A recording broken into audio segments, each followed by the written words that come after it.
may sinabi si Comelec Chair sa akin na posisyon niya. Of course, we have a different opinion based on sa aming natanggap na sulat sa kanila. But to be on the safe side, so hindi naman natin ayaw ko naman asuhan. Pero Secretary, this is under Kaliwa. Hindi ba ito pwede na-exempt pa? Base sa huling usapan ng aking Yusek susi staff at Comelec,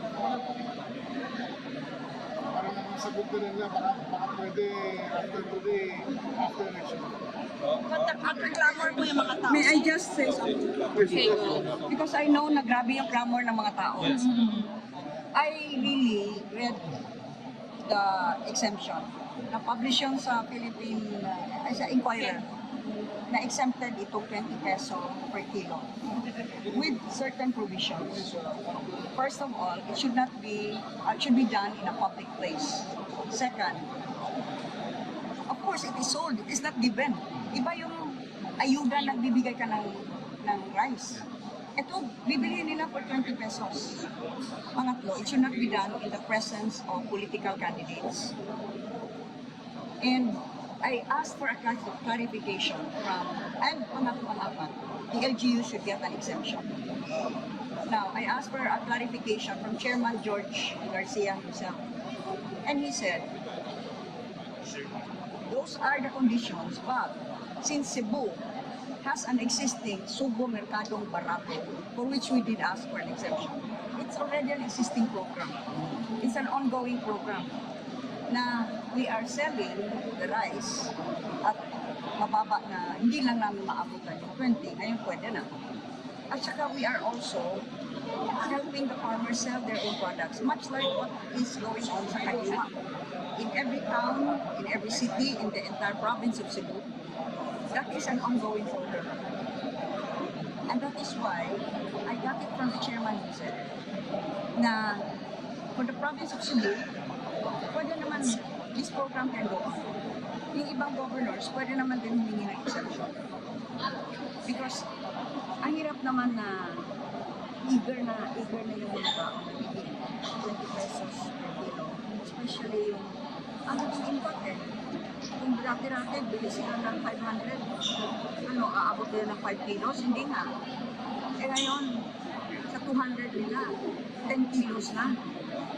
Kung ano ang masave nila from their weekly budget for rice, that can be spent on our necessary and basic expenses.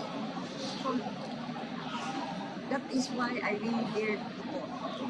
Kasi, alam mo naman, people dito yung mga Visayas governors, and they asked me to clarify.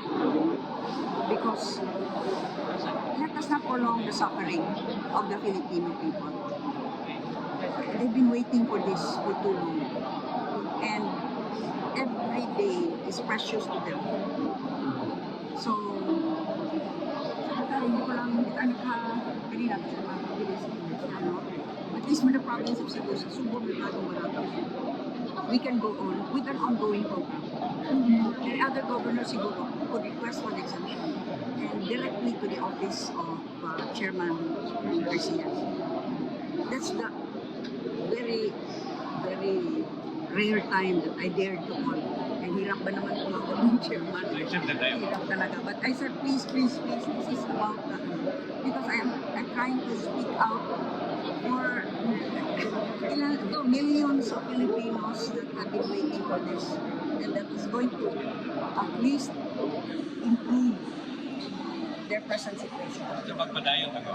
Dayang tao umago. Sa matawagan Yes, sulat. yes. For the SMB, under SMB, SMB, as yeah. Subo Mercadong Barato, kasi nabigyan po kami Existing. Exemption. ng exemption.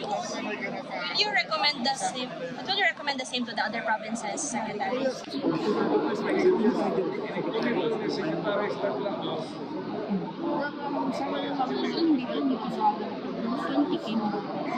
Southern Leyte, Sukihor, Bohol, and of course Cebu.